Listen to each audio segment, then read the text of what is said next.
Sejam bem-vindos, meus amigos, a mais um estudo da nossa série Justificados. Esse aqui é o nosso estudo número 2, tá bom? No último estudo, nós falamos ali a respeito da justiça de Deus e a justiça de Adão. E hoje nós vamos ver a justiça de Abraão, tá certo? Então, vamos lá para o nosso guia de estudo. Vou compartilhar aqui a tela. Justificados em Cristo temos paz com Deus. Então, no último estudo, nós vimos lá a justiça de Deus e a justiça de Adão. Né? Nós percebemos ali que Adão, após o pecado, tanto ele quanto Eva, né, infelizmente trouxeram aí esse veneno da justiça pelas obras para a humanidade.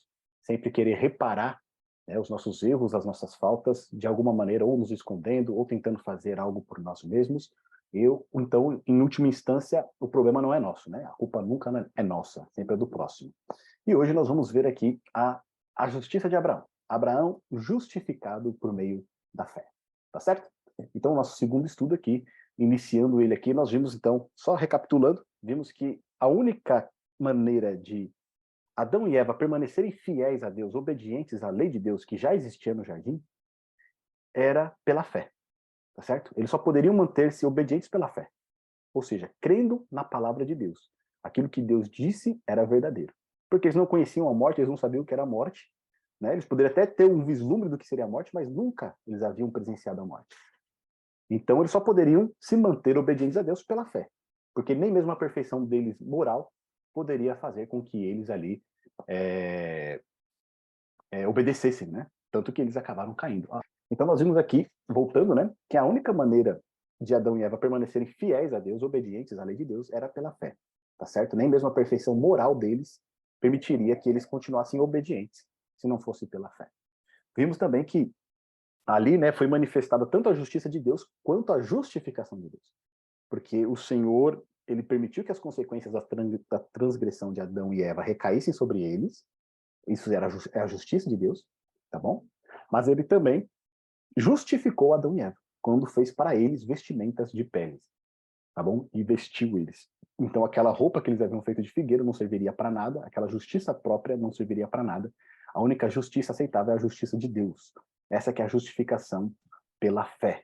Deus que justifica o ser humano, tá bom? Então nós vimos tudo isso, vimos que Deus agiu com justiça e com justificação, porque perdoou o casal que deveria morrer, né? Quem morreu no lugar deles então ali foram os cordeirinhos que foram sacrificados e serviram também depois com a sua pele de vestimenta para o casal. Então, o que a gente conseguiu entender do último estudo? Que justiça, tá certo? Justiça significa de acordo com a norma, ou seja, é o cumprimento da lei, tá certo? Isso que significa justiça. Justiça é o cumprimento da lei. A gente fala hoje, né? Eu quero que a lei seja cumprida, ou seja, que a lei, ela tem o quê? Que seja feita justiça, tá certo? Então, justiça é o cumprimento da lei. Por outro lado, justificação é igual perdão. Ali no Jardim do Éden, Adão e Eva, eles receberam a justiça de Deus, ou seja, o cumprimento da lei, tá certo? E também eles receberam a justificação de Deus, que foi o perdão. Então, justiça e justificação, que nesse caso eles andaram ali juntos. E esses são dois termos importantes para a gente compreender o nosso estudo de hoje. Hoje nós vamos falar de Abraão, tá certo? O pai ali dos hebreus, o pai dos judeus, né? O pai de uma multidão inumerável e também conhecido como o pai da fé, tá certo? Abraão, ele é chamado, né, o pai da fé, é chamado de amigo de Deus, e hoje a gente vai entender um pouco mais como que ele recebeu esse título. A verdade é que a própria escritura, ela dá testemunho de Abraão, lá em Romanos, no capítulo 4, verso 3, dizendo: Abraão creu em Deus, e isso lhe foi imputado para a justiça. Então, Abraão creu em Deus, e isso foi imputado para a justiça. Nós temos que justiça é o quê? O cumprimento da lei, tá certo? Então, o que significa, né, de fato, esse texto aqui de Romanos 4, verso 3? Significa que Abraão teve fé em Deus, e essa fé em Deus lhe foi imputada, ou foi atribuída para a justiça, ou foi atribuída para o cumprimento da lei. Então, de que maneira Abraão cumpriu a lei, a norma da lei, que é a justiça? Pela fé. Fé em quem? Em Deus. Tá certo? Abraão teve fé em Deus, e essa fé em Deus lhe foi atribuída para cumprimento da lei. Esse é o testemunho que a própria Escritura dá de Abraão. Por isso que ele é considerado o pai da fé. E aí a gente vai entender um pouquinho melhor de que maneira ele alcançou, né, essa justiça. De que maneira, pela fé, lhe foi atribuída essa justiça. Quando a gente, para a gente poder entender, né, esse termo aqui que a gente acabou de ver em Romanos 4, verso 3, a gente precisa entender algumas coisas. Né? A primeira delas, o que é fé? E a segunda, como alcançar a justiça pela fé. São duas perguntas que a gente pretende responder pelo estudo de hoje. Indo para a primeira delas, o que é fé? O que é fé? Né? É você dar um salto, né, no escuro ali, sem ver, sem saber o que vai acontecer e confiar que tudo vai dar certo. Né? Você ali dá um salto de fé, a gente costuma dizer, né? Deu um salto de fé. Ou seja, não estava vendo o que ia acontecer, não sabia o que ia acontecer adiante, mas mesmo assim confiou e foi para frente. Ou fé é um sentimento, né? Eu me sinto bem, eu estou me sentindo bem, então isso significa, eu tenho pensamentos positivos, eu tenho sentimentos bons no meu coração, então isso é fé. Fé seria uma emoção. Às vezes eu tenho ali um êxtase, né? Tenho uma alegria ali, tenho uma vontade ali de adorar a Deus, até choro muitas vezes. Isso é fé, isso é manifestação de fé. Se a gente for para o texto bíblico, né, a gente vai entender o que é fé. Mas primeiro a gente tem a nossa agenda aqui, ó. Primeiro, então, ponto aqui. Abraão, o pai da fé. A gente vai entender agora o que é fé, o chamado da fé. No segundo tópico, a fé de Abraão é provada. De que maneira a fé dele é provada? Em circunstâncias materiais, adversas e religiosas, tá bom? Em três questões aqui, a fé de Abraão vai ser provada e a gente vai acompanhar isso aqui. Se a gente for entender pela definição bíblica o que é fé, a gente tem um texto clássico de Hebreus, capítulo 11, verso 1, que vai dar a definição de fé para a gente, não é? O que está escrito lá em Hebreus, capítulo 11, verso 1? Se vocês estiverem com a sua Bíblia aí, abra lá em Hebreus, capítulo 11, verso 1. Ali a gente vai ter a definição do que é fé. Quer ler para a gente, Petinha? Bem, ora, a fé é a certeza de coisas que se esperam, a convicção de fatos que não se veem. É isso aí. Olha lá. Fé é a certeza de coisas que se esperam e convicção de fatos que se não veem. Né? Ou seja, fé é você acreditar em algo mesmo quando ainda não chegou. Né? Você ter certeza em algo mesmo quando ele ainda não chegou. Você está esperando. Ele não chegou ainda. Você está esperando. Agora eu estou te ouvindo, Lívia. Está ouvindo a gente aí? Acho que agora conectou o áudio dela. Ela está ouvindo. Está ouvindo? Ah, então agora deu certo. Então, olha só.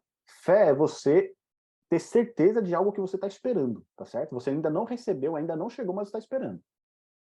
Você tem a convicção de fatos que você não viu, tá certo? Você não viu as coisas, mas você tem convicção de que aquilo é verdadeiro. Isso que é a definição de fé. E a gente, como uma mente ocidental, né, a gente gosta de definições. Né? Já a mente oriental, ela prefere descrições. Né? A gente gosta de saber o significado. Já a mente oriental, não. Ela quer saber como. Então, olha só, vamos continuar esses próximos versos de Hebreus 11 para a gente compreender o que é fé, porque aqui, beleza, dá a entender o quê? Se eu tiver fé em algo, mesmo que ainda não esteja vendo, vai acontecer, tá certo? Eu tenho fé que eu vou ter um emprego, que eu vou receber um emprego, que eu vou ser contratado e que vai dar tudo certo. Estou tendo fé, tá certo? Mas olha o que a Bíblia vai dizer nos versos seguintes para a gente, ó, no verso 2 e 3, no mesmo capítulo de 11. Pois, pela fé, os antigos obtiveram bom testemunho. Pela fé, entendemos que o universo foi o universo formado pela palavra de Deus, de maneira que o visível veio a existir das coisas que não aparecem. Então, nos versos seguintes, o autor aqui de Hebreus, ele vai descrever o que é fé para a gente. O que é fé? A gente teve a definição. Fé é a certeza de algo que você ainda não viu, de algo que ainda não aconteceu.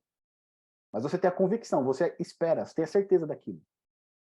Porém, quando ele continua os versos para a gente, ele vai dizer que é por meio da fé que nós compreendemos que o universo foi formado pela palavra o quê? De Deus, de maneira que o visível veio a existir das coisas que não aparecem. Em outras palavras, trocando aqui em miúdos, o que ele está querendo dizer? Fé é você crer que o que a palavra de Deus diz vai se cumprir. Não é uma coisa que eu acho. Então, por exemplo, eu acho que eu vou ser empregado. Eu tenho fé que eu vou conseguir aquele emprego, tá certo? Isso é otimismo, não é fé. Por quê? A fé, ela tem que estar residida na palavra de Deus. A palavra de Deus não diz que você vai conseguir um emprego. A palavra de Deus, ela diz que nunca viu o justo mendigar o pão. A palavra de Deus deu uma série de outras promessas para nós que Deus é conosco. Eis que estou convosco até a consumação dos séculos. Então, no que diz a palavra de Deus, eu posso ter certeza disso, que essa palavra vai se cumprir. Eu posso ter convicção de que essa palavra ela é verdadeira. E é por isso que é importante a gente compreender que a fé ela precisa estar relacionada com a palavra de Deus, com o cumprimento da palavra de Deus. Então, se a gente pudesse trazer uma definição clara para nós aqui a respeito de fé, fé é crer na palavra de Deus e que essa palavra ela vai se cumprir. Porque muitas vezes, que eu até estava brincando esses dias, né? Eu posso ter fé que eu posso ter fé, né? Que até o final do ano eu vou receber ali 50 mil reais. Né? Isso é fé ou é um devaneio meu? Eu posso acreditar, né? Que eu vou receber até o final do ano 50 mil reais, mas a Bíblia não diz que eu vou receber 50 mil reais. Tá certo? Então eu posso até ter essa fé, mas não é uma promessa de Deus. Então eu não posso me fiar nessa promessa. Agora, quando a Bíblia diz, nisso eu posso então me assegurar. Se a palavra de Deus diz que o Senhor está comigo, eu posso me agarrar nessa promessa. Se a palavra de Deus diz, né, que já fui jovem, agora sou velho, mas nunca vi o justo mendigar o pão, eu posso confiar nessa promessa. E reclamar essa promessa. Porque Deus não é mentiroso, ele não pode voltar atrás. Tá certo? Se eu uso o texto lá de Malaquias 3, né, trazer todos os dízimos da casa do Senhor e fazer prova de mim, né, eu sou fiel ali a Deus, obedeço a palavra de Deus, eu posso ter fé que ele vai cumprir essa promessa. Tá certo? Mas não é uma fé que é irrazoável. Não é uma fé que não pode ser respaldada no texto bíblico. Tá certo? Então, isso é fé. Fé é crer na palavra de Deus e que essa palavra ela vai se cumprir. Então, tendo essa definição, agora a gente vai entender pela experiência o que é fé. Tá certo? Porque a nossa mente ocidental quer definições. Definições a gente já teve, o que é fé. Agora vamos entender como é essa fé. Então, olha só. Abraão, o chamado da fé. Lá em Gênesis capítulo 12, no verso 1 a 8, a gente tem o chamado de Abraão. Tá bom? E lá está escrito o seguinte: Ora, disse o Senhor a Abraão: sai da tua terra, da tua parentela e da casa de teu pai, e vai para a terra que te mostrarei. De ti farei uma grande nação, te abençoarei e te engrandecerei o nome. Sê tu uma bênção.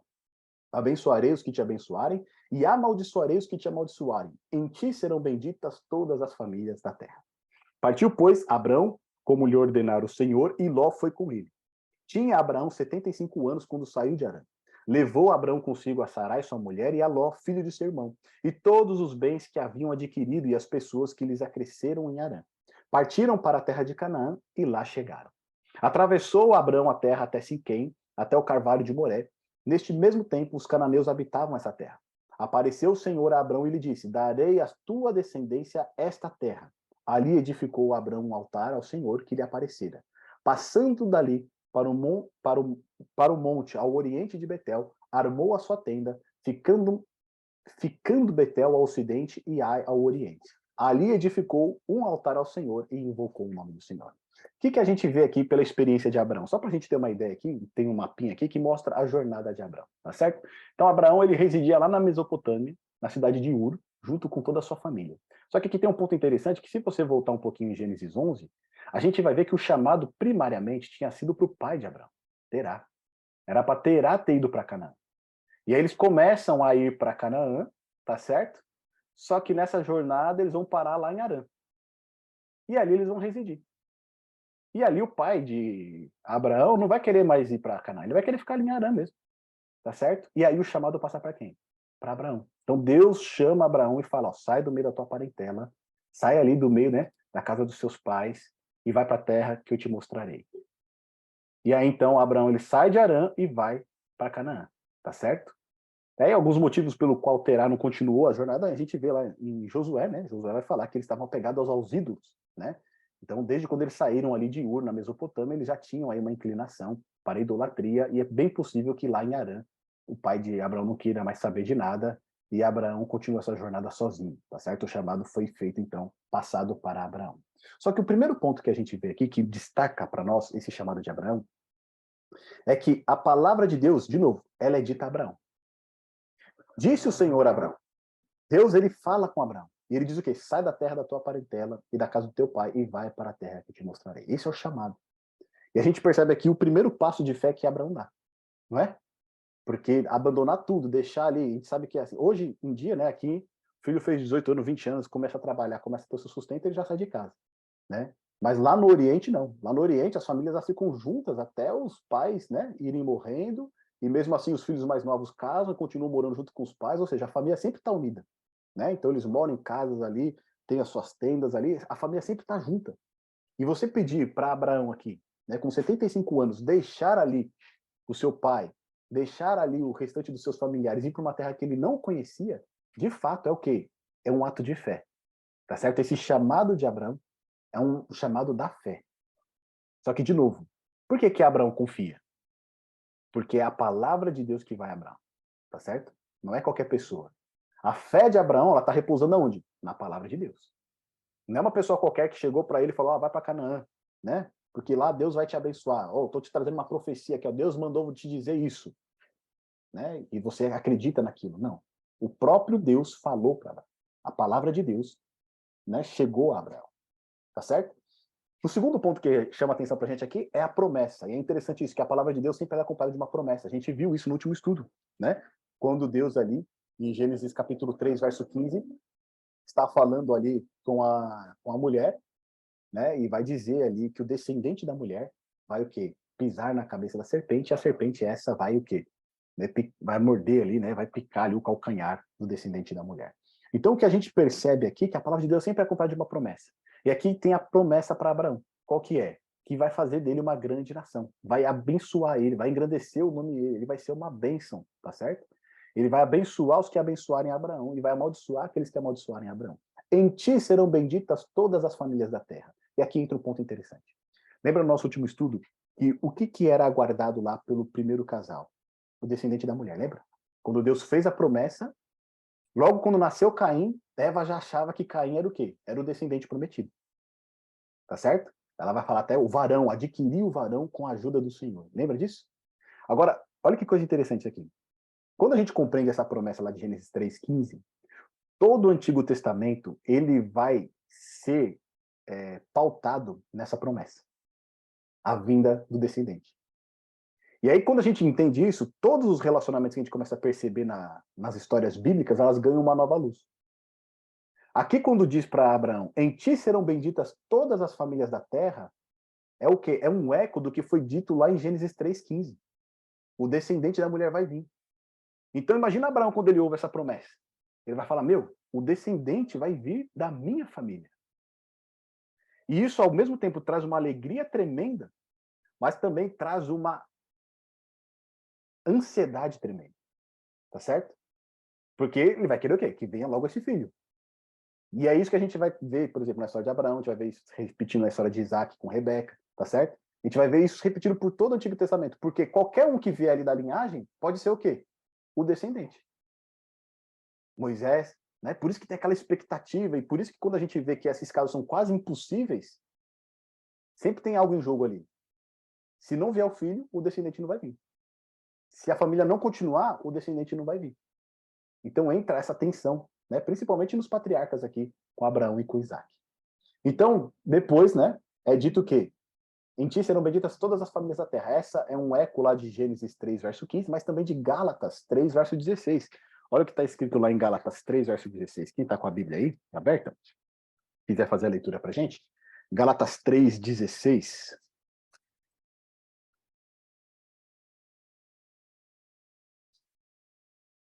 Quem quiser pode fazer essa leitura. Gálatas 3, 16.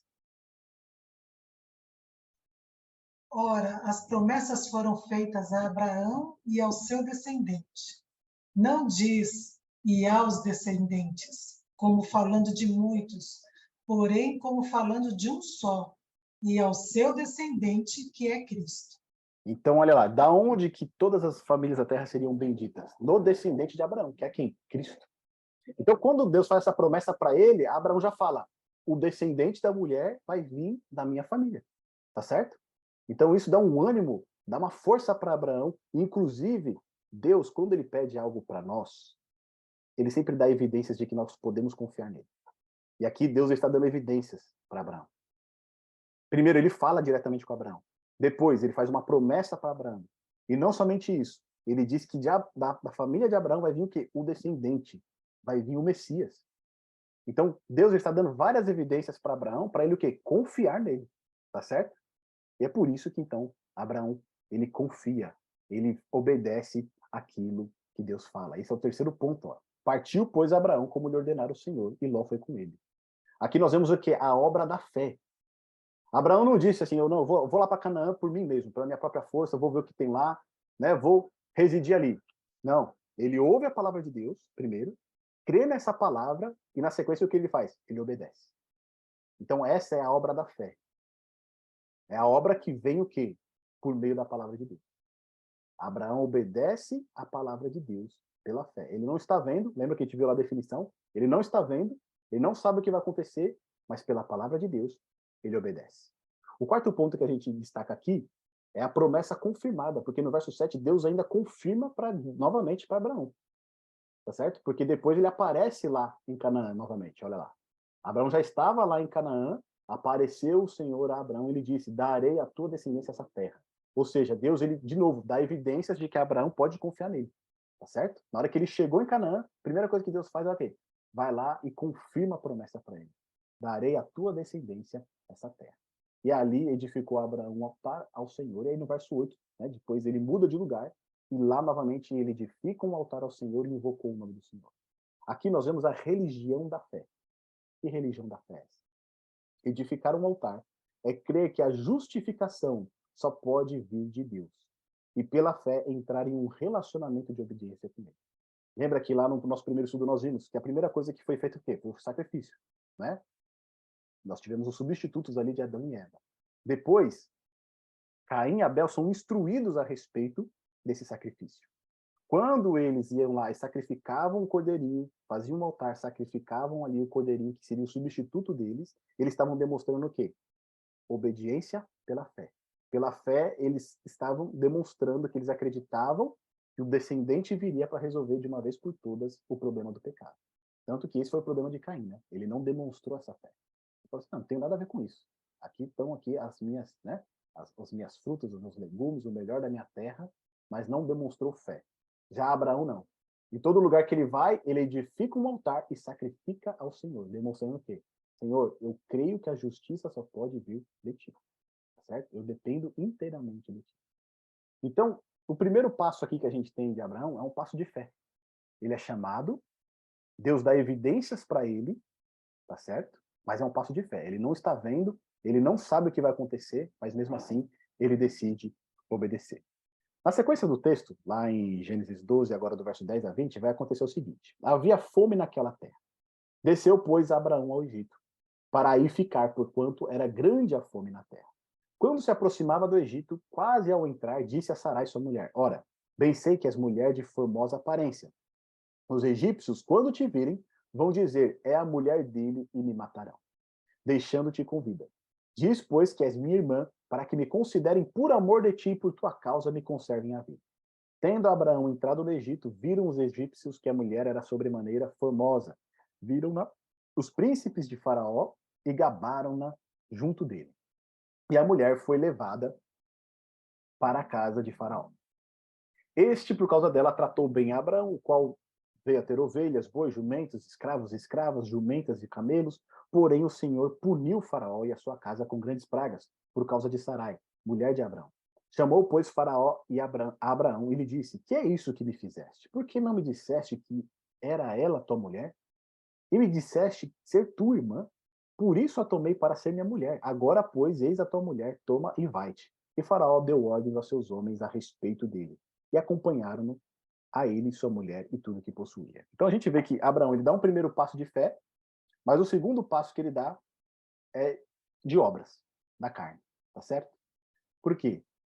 Quando vem a fome, né? Apertou ali as circunstâncias, era grande a fome na terra, ou seja, pensa, não é uma fome pequena, é uma fome grande. Abraão temeu pela sua vida, da sua família e das pessoas que estavam com ele, da sua casa, tá certo? Então pensa comigo, Deus mandou ele para Canaã, falou que ia cuidar dele, falou que ia multiplicar ele. Ele está aí na terra de Canaã, Deus confirma para ele essa promessa. Mas de repente vem uma fome gigante. E Abraão fala o quê? Se eu morrer, como é que vai vir o filho da promessa? como é que vai vir o descendente da mulher? Tá certo?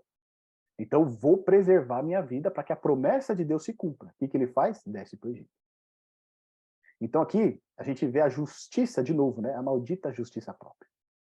Foi o quê? Falta de confiança na palavra de Deus. Deus falou para ele ir para Canaã que ia cuidar dele. Porque ia abençoar ele. Mas ali no momento do aperto, Abraão, então, desconfia, né? Ele duvida da palavra de Deus e desce para o Egito. Quando Abraão desce para o Egito, o segundo ponto que a gente vai ver aqui é o medo. Tá certo? E aí a gente começa a ver os mesmos passos lá, né, do casal Noé. Primeiro eles desconfiam da palavra de Deus, depois que eles desconfiam da palavra de Deus, eles transgridem, começam a sentir medo, e Abraão aqui de novo. Abraão desconfia, desce, age por conta própria, depois bate o medo nele. Abraão tem a fé em Deus abalada. Por quê? Ele fala assim, ó, Sarai é bonita, né? O faraó vai ver ela, vai querer levar ela para o seu harém e eles vão me matar. Então diz para ela, não, fala que você é minha irmã, né? Lá em Gênesis 20 ele vai explicar lá também para Abimeleque, né? Que ela de fato era filha do seu pai, mas não era filha da sua mãe. Então, uma meia mentira, né? Fala aqui que você é minha irmã. Só que ele nem se preocupa com Sarai, né? Sarai vai ser levada, Faraó ia poder fazer o que quisesse com ela e tá tudo certo. Afinal, a descendência vai vir dele, né? Não vai vir de Sarai. Então, pode ir, Sarai, vai para lá. E aí, no terceiro ponto que a gente chama que é destaque pra gente é o seguinte: a justiça própria. Abraão decide tomar posse da promessa de Deus e sua palavra pela sua força. Tá certo? Quando ele decide fazer isso, ó, vai para lá, tá certo? Vai lá, eu vou ficar aqui. Vai lá com o faraó, pode ficar com ele, eu vou ficar por aqui. O quarto ponto que traz para nós aqui é a justiça de Deus. Por quê? É interessante que a gente vê no verso 17 que Deus ele pune faraó, né? Mas foi Abraão que causou todo o problema. E a gente fala, pô, mas Abraão causou o problema e o faraó que é punido? Não, logicamente que o faraó tem um pouco de culpa aí, né? Porque ele também não é assim, né? Ele não pode chegar pegando a mulher que ele quer e levar pro, né, pro harém dele, tá certo? Mas tem a parte inocente aqui. Qual que é a parte inocente? Sarai, tá certo? O faraó ele é punido por causa de Sarai. Sarai obedeceu a Abraão, foi para lá, tá certo? E ela ia acabar sendo injustiçada. Então, por conta de Sarai, Deus decide punir quem? Faraó. Não é por causa de Abraão, é por causa de Sarai. Tá certo? Que ele pune Faraó. Ele traz essa justiça sobre a casa de Faraó. Tanto que Abraão vai receber a justiça de Deus também. Que é o quinto ponto aqui, porque Faraó dá o quê? Ordens para eles saírem de lá do Egito. Tá certo? Então Deus traz ele justiça sobre Abraão de que maneira? Humilhando Abraão. Agora ele é expulso do Egito. Porque corria o risco de Abraão chegando lá. O que acontece? Começa a receber ovelhas, bois, jumentos, escravos, escravas, jumentas e camelos. Qual que era a chance dele continuar lá no Egito? Gigante, tá certo? Só que Deus falou para ele para o Egito? Não, Deus falou para ele onde? Canaã. Então Deus acaba utilizando, né, um pagão para repreender Abraão, para chamar a atenção dele, ou seja, Abraão foi humilhado ali por Faraó e por fim foi expulso da terra do Egito. Ele é levado embora. Por mais que Faraó não pegue de volta as coisas, né, ele concede tudo que ele deu de presente para Abraão, ele é expulso ali da terra do Egito. E aqui a gente vê de novo a justiça de Deus sendo manifestada, tá certo? Agora em Abraão, sendo expulso da terra do Egito. Então a gente percebe que nesse primeiro teste aqui que Abraão passa, né, depois de que ele começa a andar com Deus, depois que ele chega em Canaã, Abraão ele é reprovado, tá certo? Ele é reprovado no teste. Por quê? Apertou a fome, desceu para o Egito. Chegou no Egito, ficou com medo, falou que Sarai era sua irmã. É isso? Então aqui ele é reprovado nesse segundo teste da fé dele. Abraão começa sua caminhada com Deus demonstrando fé em Deus e em sua palavra. Mas ao ser provado pela fome em Canaã, começa a buscar as promessas de Deus pelas suas próprias obras. A falta de fé na palavra de Deus, seguida do medo, faz com que o patriarca tente buscar resolver tudo pelas suas próprias forças. Ou seja, tentou dar um jeitinho, vai para lá, Sarai fala que você é minha irmã, eu vou receber aqui os bens, está tudo certo. Quem sabe a gente não fica aqui por aqui mesmo. E a promessa de Deus, né? De tornar ele uma grande nação, ter grandes coisas, ele começa a buscar isso o quê? Pela sua própria força, tá certo? Pelo seu próprio poder. É isso que nós vemos aqui. Esse segundo teste aqui de Abraão, ele acaba sendo reprovado. Agora tem mais um teste dele. Em circunstâncias adversas. Olha só. Gênesis 15, do verso 1 a 6, diz o seguinte. Depois destes acontecimentos, veio a palavra do Senhor a Abraão, numa visão, e disse, não temas, Abraão. Eu sou teu escudo, teu galardão será sobremodo grande. Respondeu Abraão, Senhor Deus, que me haverás de dar, se continuo sem filhos e o herdeiro da minha casa é o Damasceno Eliezer? Disse mais Abraão, a mim não me concedeste descendência, e um servo nascido na minha casa será o meu herdeiro. A isso respondeu logo o Senhor, dizendo: Não será esse o teu herdeiro, mas aquele que será gerado de ti será o teu herdeiro. Então conduziu até fora e disse: Olha para os céus e conta as estrelas, se é que podes. E lhe disse: Será assim a tua posteridade. Ele creu no Senhor e isso lhe foi imputado para a justiça. Então aqui nós temos aquele texto que a gente leu a princípio lá em Romanos, tá certo? Veio a palavra do Senhor dizendo para Abraão: ó, não se preocupe, eu sou seu escudo, eu sou seu galardão, né? Quer dizer, o teu galardão será sobremodo grande. Confia em mim, continua junto comigo. E aí Abraão se queixa, né? Ah, Senhor, como é que eu vou ter, né? Como é que eu vou, como o Senhor vai me dar todas essas coisas? Se ainda continuo sem filhos, o meu herdeiro aqui é o Damasceno, Eliezer, etc. A mim não concedeste descendência. Olha só os pontos que a gente destaca aqui. Primeiro, a promessa de novo. Deus reenfatiza a sua promessa a Abraão. Percebe como Deus está todo momento reenfatizando? Ó, eu vou cumprir minha promessa, eu vou cumprir minha palavra. Eu vou cumprir minha palavra para você. Mas aqui, Abraão começa a reclamar essa promessa. Fala, Senhor, o Senhor disse já isso para mim, mas até agora eu não vi isso. Tá certo? Eu ainda não experimentei essa bênção que o Senhor tem para minha vida. E aí Deus, de novo, reafirma para ele no verso 4. Abraão reclamou para si o cumprimento da promessa de Deus, mas Deus disse, ó, não será esse o teu herdeiro, mas aquele que será gerado de ti, esse será o teu herdeiro. Não vai ser Eliezer. Eu vou te dar uma descendência. O descendente da mulher vai vir de ti. Então aqui Deus está de novo reafirmando, levantando Abraão. Né? Às vezes, como a gente também, né? Às vezes a gente fica meio desanimado, mas Deus vai lá e reafirma que Ele está conosco, reafirma que a sua promessa é verdadeira, reafirma que nós podemos confiar nessa palavra. E então, Abraão crê na palavra de Deus, e isso é lhe imputado o quê? Por justiça. Então a gente viu que justiça é o quê? De acordo com a norma, tá certo? Cumprimento da lei. Abraão creu no que o Senhor disse, na palavra do Senhor, e essa crença na palavra do Senhor foi atribuída a Abraão como cumprimento da justiça, como cumprimento da lei. Abraão fez alguma coisa aqui? Não. Ele precisou fazer algo? Não. Ele apenas creu. Ele acreditou. Ele confiou na palavra de Deus. Então a gente vê que a grande diferença entre justiça pelas obras e a justiça pela fé. O cumprimento da lei pelas obras foi o que Abraão fez no Egito. O cumprimento da lei pela fé é o que Abraão está fazendo aqui. O cenário está completamente adverso. Ele não tem esperança de ter um filho, porque os anos estão passando, ele já é um idoso, mas pela fé ele acreditou na palavra do Senhor. Então lhe foi atribuída a justiça. O cumprimento da lei foi atribuído a Abraão, ou seja, foi colocado sobre ele, tá certo? Não é dele, mas foi colocado sobre ele, foi imputado sobre ele. Então, quando a gente vê essa questão aqui, Deus reafirmou por N vezes, olha, a tua descendência virá de você, tá certo? Não vai ser aqui Eliezer do Damasceno. Só que o que acontece? Gênesis 16, olha lá. Ora, Sarai, mulher de Abrão, não lhe dava filhos. Tendo, porém, uma serva egípcia por nome Agar, disse Sarai a Abrão, eis que o Senhor me tem impedido de dar à luz filhos. Toma, pois, a minha serva, e assim me edificarei com filhos por meio dela. E Abraão anuiu o conselho de Sarai.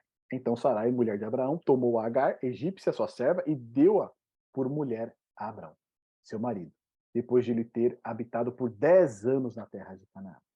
Agar deu à luz um filho, a Abraão, e Abraão, a seu filho que lhe dera Agar, chamou-lhe Ismael. Era Abraão de 86 anos quando Agar lhe deu à luz Ismael. Então aqui a gente vê um ponto que é muito interessante para a gente. Abraão estava esperando já um bom tempo. Né? 10 anos ali que ele estava esperando o cumprimento da promessa, e a promessa não se cumpria. Só que nessa ocasião, o que acontece? Sarai e Abraão eles decidem, então, colocar a justiça própria em ação. Né? Eles tentam trazer a promessa de Deus do descendente pelo quê? Pelas suas próprias forças. Ela fala, eu tenho uma serva aqui, uma egípcia, que veio lá do Egito, né? Quando foram expulsos. Toma ela como esposa, e eu vou ter filhos através dela, por meio dela. Certo? Eu vou edificar filhos por meio dela. E olha que coisa interessante. Às vezes a gente julga, né? A gente fala, pô, por que Abraão fez isso? Mas lembra, o que está em jogo aqui? É o filho da promessa que está em jogo. É o descendente da mulher. Então, eles querem, de qualquer maneira, trazer esse descendente. Esse descendente tem que vir, nem que seja pela Agara egípcia, tá certo? Mas se Deus prometeu para você, se a promessa é para você, então o que você vai fazer? Você vai aqui deitar com a minha serva e o filho que for gerado, esse vai ser o descendente. Esse vai ser o Messias aguardado, tá certo? É essa a esperança que eles têm. Então é por isso que fica tão dramático essa questão. Porque ao mesmo tempo, ela não pode ter filhos, ele já é idoso, e como é que vai vir o filho da promessa? Tá certo? Ou seja, é algo impossível de acontecer. Mas eles querem, de alguma maneira, trazer o cumprimento dessa promessa. E aí a gente vê que Abraão ele passa por um tempo de provação. Lá no verso 3 diz que ele habitou ali na terra de Canaã por 10 anos. Tá certo? Agora imagina você aguardar por 10 anos o cumprimento da promessa de Deus. Tem gente que esperou, aguardou muito mais, né? Esperou a vida inteira, pessoas até que chegaram a morrer e não viram o cumprimento da promessa. Lá em Hebreus 11 nós vamos ter a galeria lá dos heróis da fé que morreram sem ver o cumprimento da promessa. Mas Abraão já estava aguardando 10 anos o cumprimento. E esse fator também levou ele o quê? A, né, levar os planos ali de Sarai adiante. Como a promessa era para ele, então vai vir o filho da promessa, tá certo? Só que aqui o que a gente vê de novo, justiça própria. Eu tentando fazer que a promessa de Deus, que a palavra de Deus se cumpra pelas minhas ações, tá certo? Pela minha força. E olha só o resultado disso. Lá em Gênesis 17, verso 1 e 2, diz o seguinte: quando atingiu Abraão a idade de 99 anos. E agora olha que interessante. Quando Ismael nasceu, tinha o quê? 86 anos, Abraão. Deus ficou sem falar com Abraão 13 anos. Olha que mancada. 13 anos, Deus deixou ali Abraão pensando que Ismael era o quê? O filho da promessa. Veio o seu filho. Você não queria o descendente? Tá aí, ó, veio. Você não queria trazer aí ó, o filho da promessa? Chegou. Depois de 13 anos, então, Deus aparece para Abraão, né?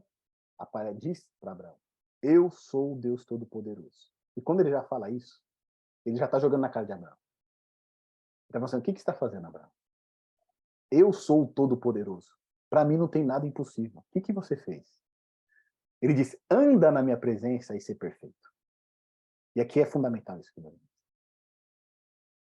Quando ele fala anda na minha presença e ser perfeito, ele não está dizendo para Abraão, ele não está exigindo perfeição de Abraão. Isso aqui é uma promessa. O que ele está dizendo para Abraão? Se você andar comigo, você vai ser perfeito. Se você andar comigo, as suas obras serão obras da fé e não da carne. Se você andar comigo, você vai ser abençoado. Mas anda comigo, anda na minha presença. Deus ele quer um relacionamento. Lembra que o pecado de Adão e Eva causou o quê? Separação entre nós e Deus. Então nós estamos alheios às coisas de Deus, nós nos escondemos de Deus. Só que o que Deus quer, na verdade, é o quê? Andar com a gente. Quem que vai atrás de Adão e Eva? É Deus. Quando a gente peca, quem que vai atrás da gente? É Deus. Ou seja, Deus a todo momento ele está tentando o quê? Nos atrair para Ele, nos chamar para Ele, para nós sairmos de um estado de condenação e recebermos a justificação de Cristo. Então Deus diz para Abraão: ó, farei uma aliança entre mim e te multiplicarei extraordinariamente. Deus aqui de novo ratifica que ele, ó, eu vou estar com você, Abraão. Para de tomar essas decisões, para de tomar conselho por si mesmo. Confia em mim. E aí, nos versos de 15 a 22, disse também Deus a Abraão: a Sarai, tua mulher, já não lhe chamará Sarai, porém Sara. Sarai significa minha princesa, né?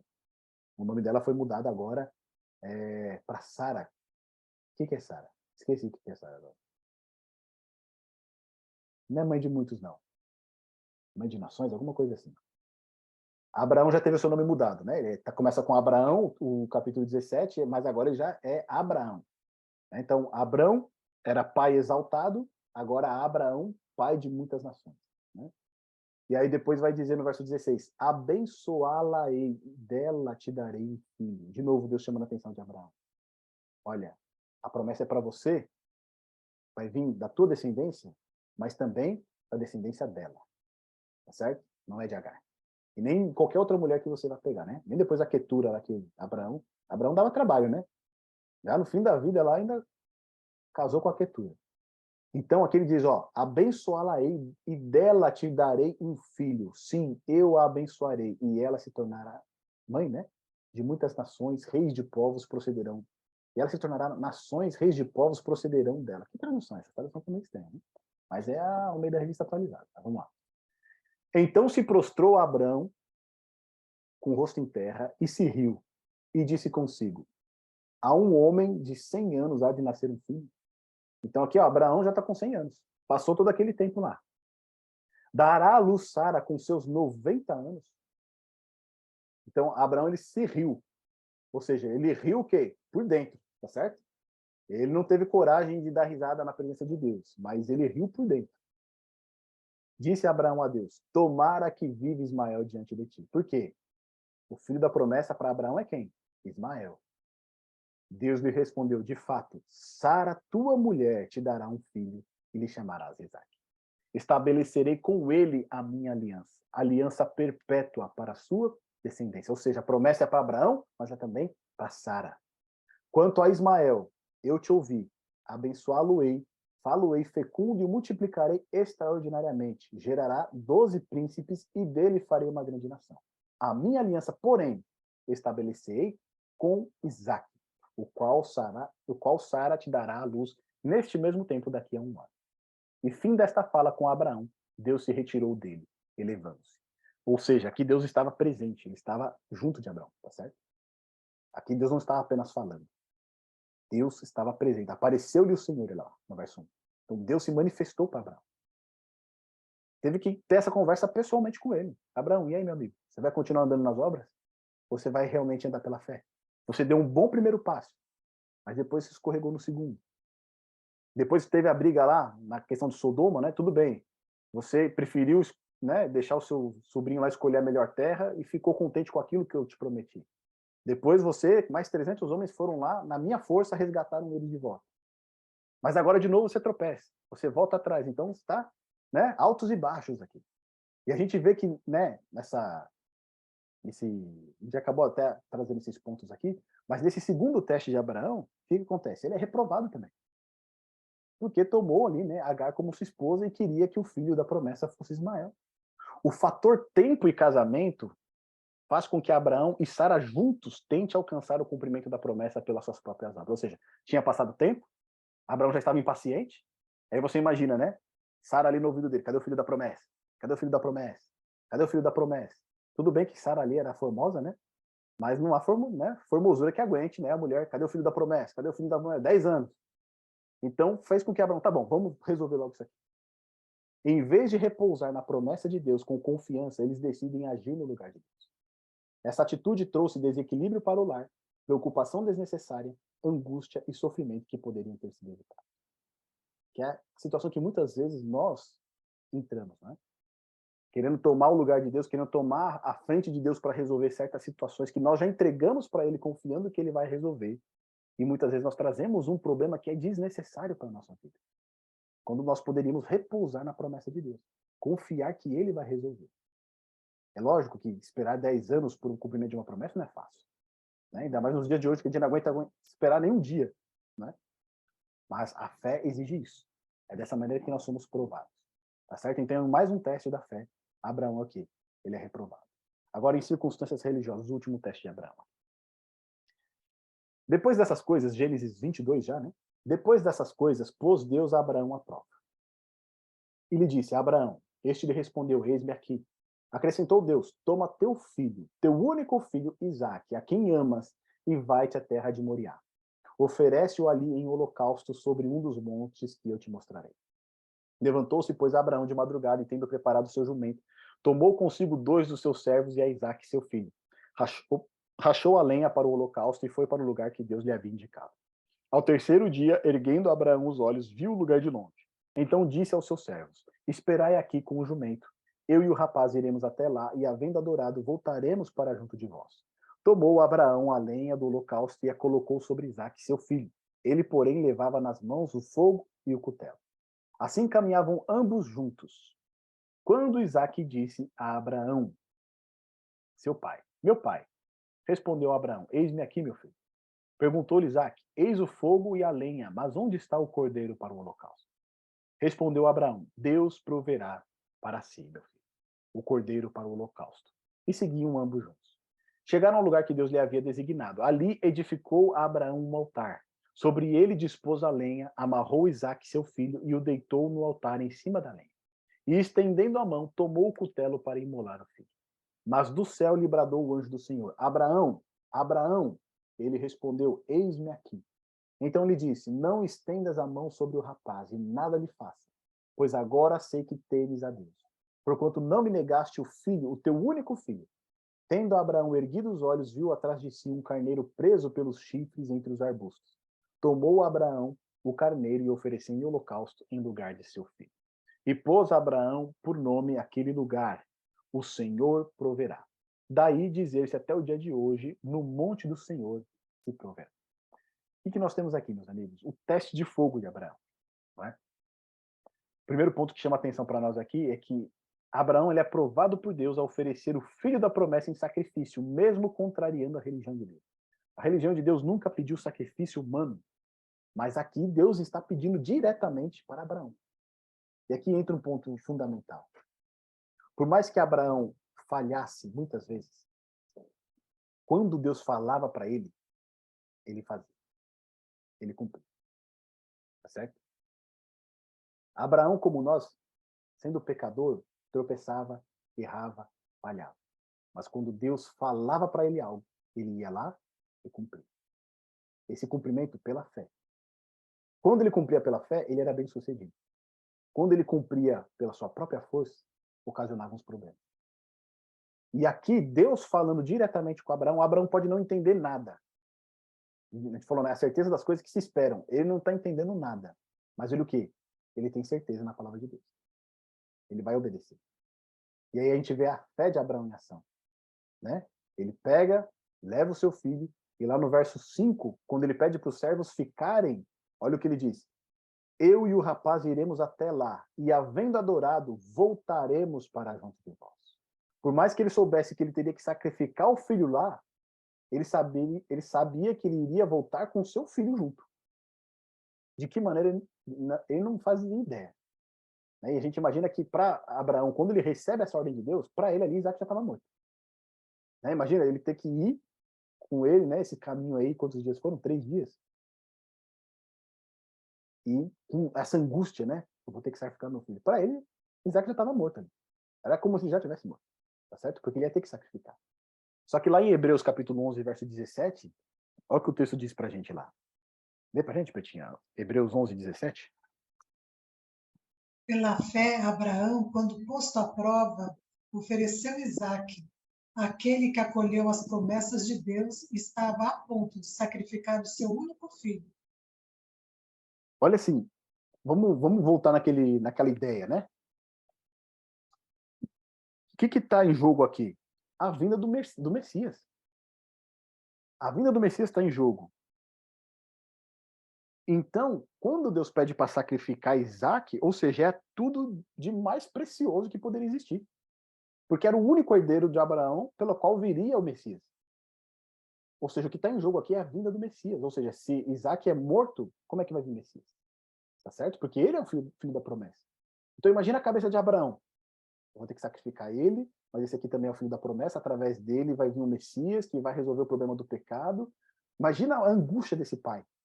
Não é? Mas pela fé, ele o quê? Crê na palavra de Deus. E crê mesmo que se ele tivesse que sacrificar de fato Isaac, Deus iria o quê? Ressuscitar. E ia dar vida novamente para Isaac. Por isso que ele diz, voltaremos para junto de vós. Ele não diz, eu vou voltar. Não. Nós voltaremos juntos. Porque Abraão aprendeu a confiar em quem? Em Deus. Ele aprendeu o que foi fé. Lembra que a gente falou? A mente ocidental gosta de definições. Mas a mente oriental, ela prefere descrições. Como que Abraão aprendeu a fé? Num relacionamento com Deus. Não foi pela definição. É a certeza das coisas que se esperam. É a convicção de fatos que não se veem. Não.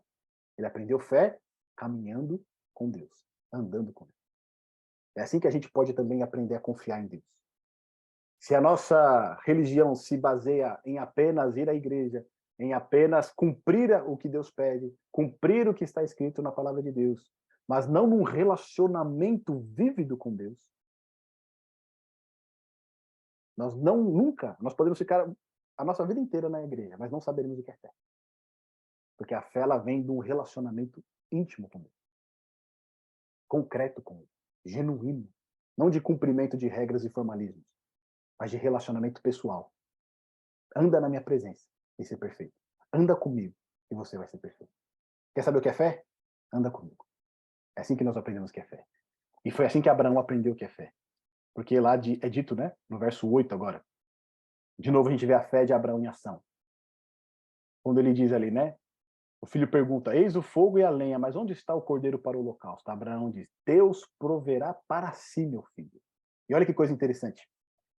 Quem que está levando o cordeirinho aqui, Isaac, para o sacrifício? É Abraão, não é? Quem está provendo o cordeiro para o sacrifício? Abraão, certo? Mas aqui Abraão aprendeu o que é fé. Porque quando o filho pergunta, ele fala, Deus proverá o quê? Para si. Não serei eu que vou prover. Eu estou te levando aqui, mas não sou eu que estou provendo. É Deus que vai prover para si. O cordeiro para o holocausto. E eles seguiam juntos.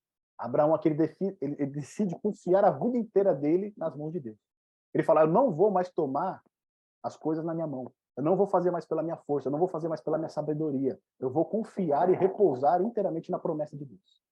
Então ele vai lá, amarra Isaac, seu filho, e aqui a gente vê também a fé de Isaac. Porque Isaac aqui já tinha 17 anos, 18 anos, quase 20 anos, era um rapaz. Ele poderia muito bem ali lutar com seu pai, né, se desvencilhar. Que vou ser sacrificado aqui? Eu vou embora, vocês estão loucos? Que papo é esse? Deus nunca pediu para sacrificar a gente, você quer me sacrificar? Que loucura é essa? Mas não, ele se submete ao pai, tá certo? Ele se submete ao pai e aceita ser sacrificado também. Essa história aqui é linda demais. Né? Então, quando Abraão estende a mão ali para sacrificar, né, uma voz do céu, o anjo do Senhor diz, Abraão, Abraão, e ele respondeu, eis-me aqui. Não estendas a mão sobre o rapaz e não faças, né, mal a ele, pois agora sei que temes a Deus, quanto não me negaste o filho, o teu único filho, o filho da promessa, você não me negou ele. E aí então, né, Abraão levantou os olhos, viu ali um cordeirinho, pegou aquele carneirinho e ofereceu um holocausto em lugar do seu filho. Ali ele colocou o nome, o Senhor proverá. Aqui nós vemos a justiça pela fé. Abraão alcança a justiça pela fé, confiando e obedecendo a palavra de Deus. E aqui entra um ponto fundamental. Né? A gente falou que fé é crer que a palavra de Deus vai se cumprir, tá certo? Ela vai fazer aquilo que ela diz que vai fazer. No entanto, essa fé não é uma coisa só que nós ficamos pensando nisso ou temos o sentimento de que ela vai se cumprir. Essa fé, ela exige de nós uma ação. Ela exige que nós façamos algo. A gente confia, mas a gente precisa também o quê? Agir em harmonia com essa palavra. Então, Abraão, ele tinha fé na palavra de Deus, ele agiu pela fé e agiu também em obediência a essa palavra. Ele não ficou esperando, aguardando. O que o Senhor pediu, ele fez. Tá certo? Pela fé na palavra de Deus. Então, a fé sempre ela está junta das obras. Fé e obras, elas caminham juntas. Porque a fé sem obras é o quê? É morta. Olha o que o texto de Tiago, capítulo 2, verso 14 e 21 vai dizer pra gente, ó. Tá em Hebreus? Só mais um livrinho. Tiago, capítulo 2, do verso 14 ao 21, ó. Meus irmãos, que aproveita se alguém disser que tem fé e não tiver as obras? Porventura, a fé pode salvá-lo? E se o irmão ou a irmã estiverem nus e tiverem falta de mantimento cotidiano, e algum de vós lhe disser, ide em paz, aquentai-vos e fartai-vos, e não lhe derdes as coisas necessárias para o corpo, que proveito virá daí? Assim também a fé, se não tiver as obras, é morta em si mesma. Mas dirá alguém, tu tens a fé, e eu tenho as obras. Mostra-me a tua fé sem as tuas obras, e eu te mostrarei a minha fé pelas minhas obras. Ou seja, as obras de quem tem fé, elas são realizadas unicamente pela fé. Tu crês que há um só Deus? Fazes bem, também os demônios o creem e estremecem. Mas, ó homem vão, queres tu saber que a fé sem as obras é morta? Porventura, o nosso pai Abraão não foi justificado pelas obras quando ofereceu sobre o altar o seu filho Isaque? Ou seja, Abraão ele foi justificado pela fé na palavra de Deus, mas essa fé na palavra de Deus levou ele o quê? As obras. Tá certo? Essas aqui são as famosas obras de justiça. O que são obras de justiça? São as obras que são resultado da fé na palavra de Deus. Então, Abraão, ele é justificado pela fé e também pelas obras. Porque se ele não tivesse agido, se ele não tivesse ido, obedecido ao que o Senhor pediu, ele não poderia ser justificado por fé. Elas estão conectadas, tá certo? Diante disso, meu amigo, olha só, no último teste, Abraão, então, ele ganhou um 10, tá certo? Passou perfeitamente pelo teste. Deus decide colocar a fé de Abraão em prova. Depois de altos e baixos em seu relacionamento com Deus, o patriarca agora revela que aprendeu a viver pela fé. Não negando o filho da promessa, antes, pela fé em Deus e sua palavra, Abraão demonstrou por obras que a sua fé em Deus e seu amor eram maiores do que o amor por Isaac. Fantástico, não é? Não adianta só dizer que temos fé, porque se as nossas obras não testemunharem dessa fé, a nossa fé está morta.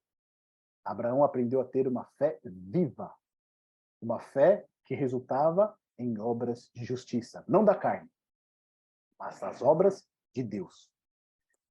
Quando a gente olha para a história de Abraão, a gente vê altos e baixos, né? Ele dá um grande passo ali de demonstração de fé quando sai de Harã e vai para Canaã, mas na sequência vai para o Egito e mente para o faraó.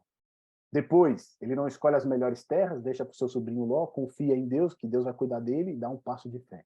Mas logo na sequência, toma Agar como mulher para trazer o filho da promessa. Por fim, ele confia totalmente em Deus e ali ele alcança o quê? A fé perfeita. Tá certo? Porque ele entregou aquilo que ele tinha de mais precioso para Deus. Ele entregou a vida inteira dele nas mãos do Senhor. Então, a vida de Abraão é uma vida de justiça pela fé, depois justiça pelas obras. Justiça pela fé, justiça pelas obras, até ele alcançar a justiça pela fé. Assim também é a nossa vida. Altos e baixos. Muitas vezes tem coisas que nós falamos, eu vou fazer isso para o Senhor. E nós vamos lá, empenhamos a nossa força, o nosso esforço, aquilo que a gente pode fazer.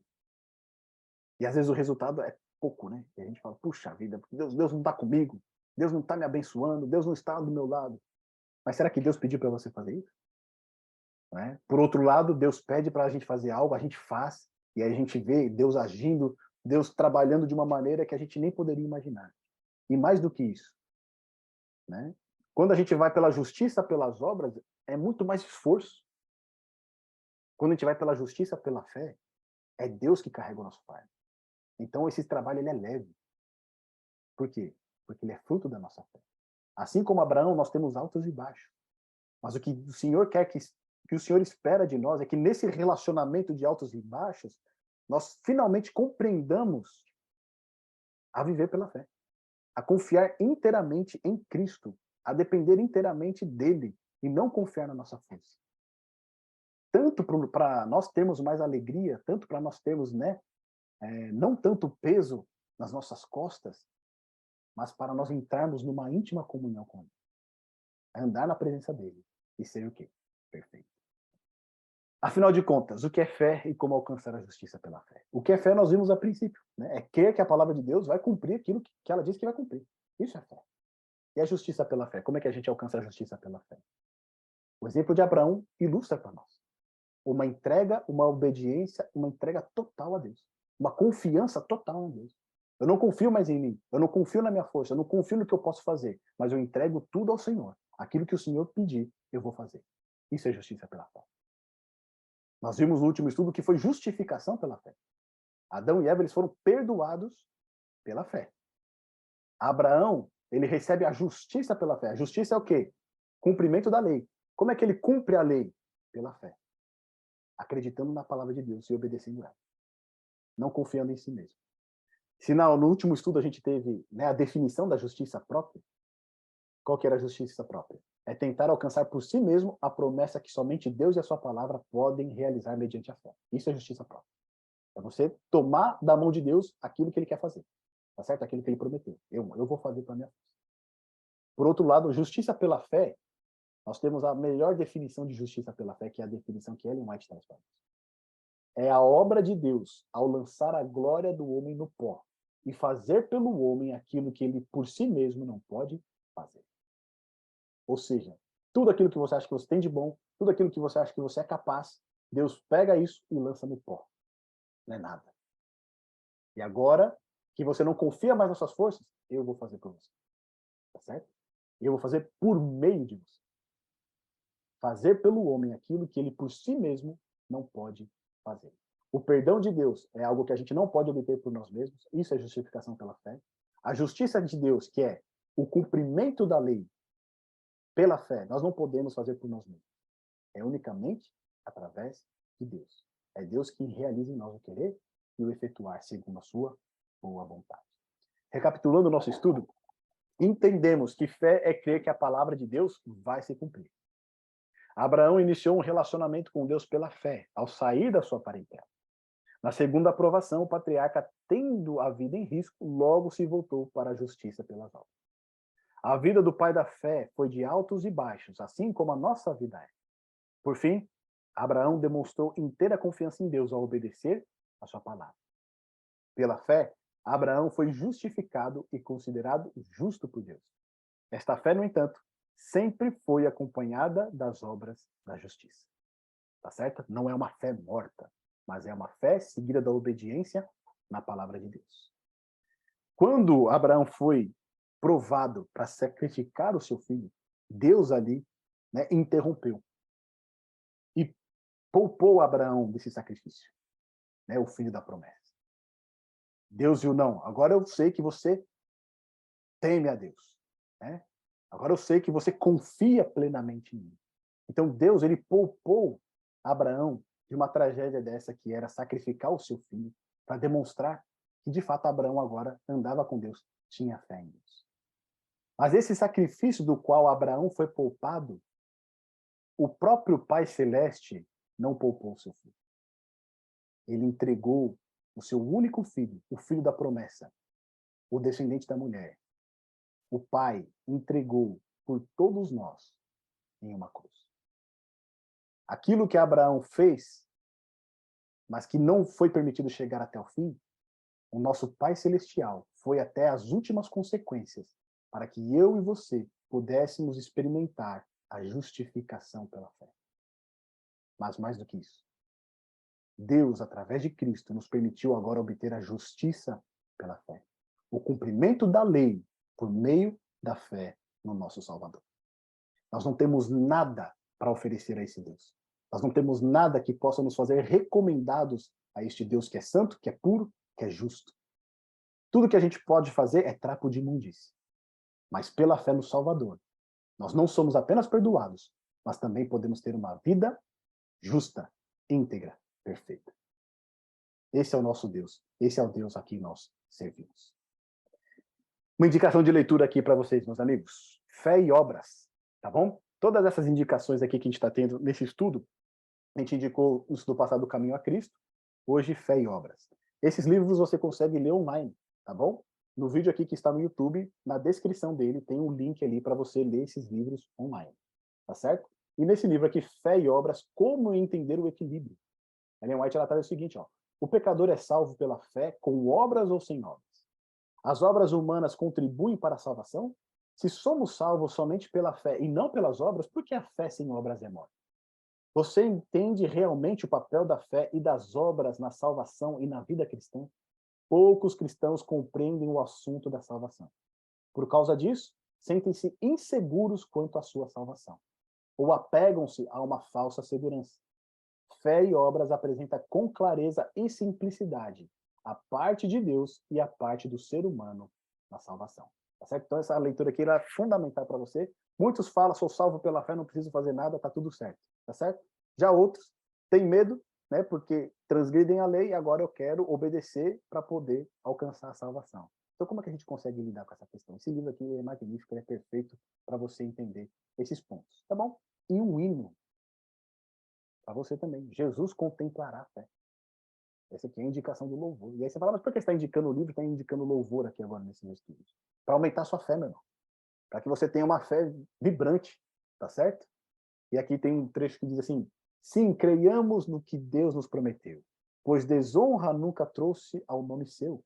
Ele cumprirá promessas que nos deu. Cristo nossa fé contemplará. E no refrão diz, sim, Jesus contemplará a fé, pois o que Jesus promete dá. Ele vê o coração e responde à petição. Cristo a sua fé contemplará. Amém? E como é teológica esse hino, né? Porque, ó, o que Jesus promete, ele dá. Onde que está a promessa dele? Na palavra de Deus. Tá certo? É isso que ele vai te dar. Então, olha aqui, né? Esses hinos, eles são aqui teológicos, e é por isso que a gente está indicando para vocês também. Tá bom, meus amigos? Esse foi o estudo de hoje. O nosso próximo estudo aqui, a gente vai finalmente entrar no ponto, né? No ponto principal do nosso estudo, que é, vamos lá, aqui, ó. Jesus Cristo, justiça nossa. Nós vamos ver o exemplo de Cristo na justiça pela fé. Tá bom, meus amigos? Convido vocês a estarem conosco na próxima sexta-feira, às 20 horas, para nós entrarmos em mais neste estudo a respeito do tema justificados em Cristo temos paz com Deus.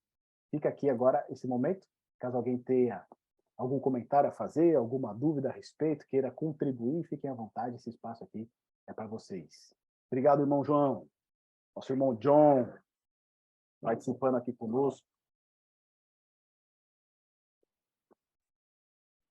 Pretinho, muito bom, né, o estudo. Uns domingos atrás, o pastor perguntou assim, quem está salvo? No aniversário da igreja também, o pastor Adegas perguntou assim, quem é que está salvo? Aí as pessoas ficam na dúvida se levantam a mão ou não, né? Justamente porque não compreende, né, o plano da salvação. Você fala assim, são poucas as pessoas que compreendem o plano da salvação lá no resumo do livro, né? Fé e Obras. Ellen White também, os editores comentam isso. Sim. É tão simples, mas é tão difícil de entender, né? Que nós não temos nada para oferecer, mas que Deus realiza em nós tanto querer quanto efetuar, né? É verdade. Então, esse efetuar, a nossa dúvida está sempre no efetuar, né? O efetuar de Deus Porque ou é meu, né? A gente, aí aquele verso que você leu, né? De Gênesis, quando Deus fala para Abraão, primeiro ele aparece e diz assim, olha, anda na minha presença, né? E ser perfeito. Então, aí está a resposta. Primeiro é andar com Deus, né? Primeiro é o relacionamento, é a experiência. Isso vai te trazer a santificação. Não é o contrário, né? Vou me santificar, vou me Depois eu ando com purificar, Deus. para poder andar ao lado de Deus, né? A gente procura o tempo todo inverter. E aí eu gostei muito, você chamou atenção, né? Despertou a minha atenção essa palavra de Deus para Abraão, né? Anda na minha presença, e você será perfeito, né? É a promessa. Muito bom. Mas você sabe que essa pergunta é uma pegadinha, né? Porque você pergunta, quem aqui está salvo? Aí você leva a pessoa, né? Se a pessoa deu uma pisadinha na bola ali durante a semana ou antes do culto, ela já acha que ela não está salva, entendeu? É uma pegadinha. A pergunta deveria, quem está sendo salvo aí? Aí sim, tudo bem. Está sendo salvo, todo mundo está sendo salvo. Salvação é um processo, né? É um processo diário. É um caminho, né? É um caminho. Você vai... A salvação vai estar sendo operada na nossa vida enquanto a gente viver. Né? Quando Jesus retornar, então a gente vai poder dizer, eu estou salvo. Mas a salvação está sendo operada a todo momento. E a gente não tem que ter dúvida da nossa salvação. Se nós cremos em Cristo, não temos que ter dúvida. Se nós aceitamos Jesus como nosso Salvador, nós não temos que ter dúvida. Porque a gente vê, por mais que a gente tenha falhado e tenha pecado, e aí acho que até um tema para outra situação, o pecou, tem que morrer. Tá certo? E esse é um problema que às vezes a gente tem. A gente entregou a vida para Cristo, aceitou como Salvador, estou salvo. Aí a gente minimiza alguns pecados. Então, eu acho que alguns pecadinhos que eu cometo que não são tão ofensivos a Deus, tá tudo bem ali, entendeu? Deus, na hora, vai me passar, vai me dar um 6,5, eu vou conseguir passar. Só que a palavra diz que se você não se arrepender, não pedir perdão, você está com condenação. Não é? Então, a gente tem que sempre estar caminhando, né? Aos pés de Jesus, pedindo perdão. O salmista, ele vai dizer, não lembro qual que é o salmo agora, o próprio salmista ele vai dizer, né? Perdoa os pecados cometidos por ignorância e por rebelião. Ou seja, pecados que eu achei, que eu nem acho que é pecado, né? Porque eu nem percebo, é tão natural para mim que às vezes eu cometo. Mas me perdoa esses pecados também, sim. Me perdoa esses pecados. E principalmente os de rebelião, né? Que eu sei que não devo, mas eu acabo cometendo. Mas não temos que ter dúvida da nossa salvação em Cristo Jesus. Se estivermos em Cristo, não há nenhuma condenação para nós. Amém? Que bênção pura. É isso, meus amigos. Fechado? Maravilha. Vamos. Valeu, John. Obrigado, meu irmão. Deus abençoe, viu? Vamos encerrar com uma oração. Você ora para a gente, Petinha, para a gente terminar? Ora, bendito Deus, nosso Pai, te agradecemos, Senhor, pelo estudo desta noite. Te agradecemos, Senhor, pela obra de justificação e santificação que tu estás operando em cada um de nós, que nós possamos, cada dia, permanecer ligados à videira verdadeira, que é Cristo, que possamos andar na tua presença, Senhor, e que o Senhor possa operar em cada um de nós o querer e o efetuar. Amém. Que nós possamos ter esse poder, mas que esse poder venha do alto, que as nossas obras possam ser trazidas à luz, porque elas são feitas em Ti. Amém. E as obras feitas em Ti, Senhor, são obras da justiça de Cristo imputada a nós. Amém. E são essas obras que revelam a fé que nós temos em Ti, a confiança que nós temos em Tuas promessas. Por isso, Senhor, continua dando-nos o alimento e este crescimento espiritual, para que nós possamos, em breve, nos encontrarmos com o nosso Senhor. Dê-nos uma boa noite, um bom sábado, que possamos estar na Tua presença e na comunhão dos nossos queridos. São as bênçãos que te pedimos em nome de Jesus. Amém. Amém. Amém. Obrigado, meus amigos, pela participação de vocês, pela presença, tá bom? Um bom sábado a todos, fiquem com Deus. Até a próxima sexta-feira. Tchau, tchau. Valeu. Tchau.